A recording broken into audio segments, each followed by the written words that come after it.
tangkad ko eh. Double points round na po ito ha. Times 2 ang value ng bawat tamang sagot. Top 5 answers are on the board. Here's your question. Anong karaniwang dahilan ng pagtirik ng sasakyan sa daan? Akira. Uy, init po. Ha? Overheat. Overheat. Survey. But, Stacy, we can still get a higher answer here. Anong karaniwang dahilan ng pagtirik ng sasakyan sa daan? Nawalan ng gasolina. Survey says. Alrighty. Alrighty. Stacy, are we gonna pass or play? Play! Play! Let's go. Let's go. Round 3. Okay, Aloy. Nag-iisip ako. Oh my gosh!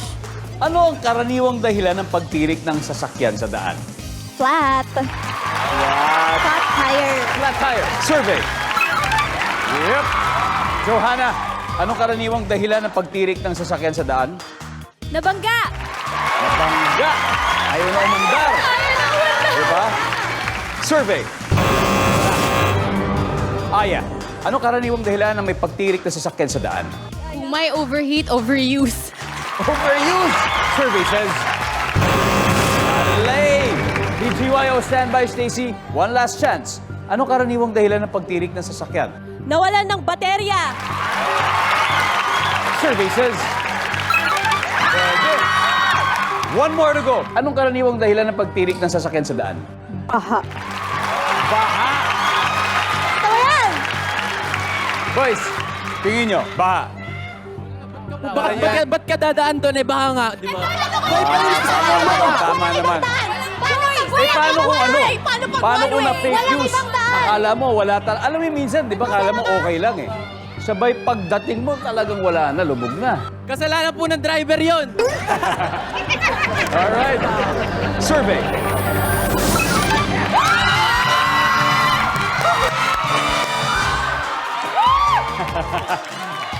Panalo sa round 3 ang Bini, kaya meron na po silang 242 points. Habang ang BGYO, meron namang 35 points. Getting all your Kapuso shows has never been this affordable. Subscribe to the GMA Pinoy Pack on YouTube TV for only $14.99 a month. Watch GMA Pinoy TV, GMA Live TV, and GMA News TV anytime, anywhere.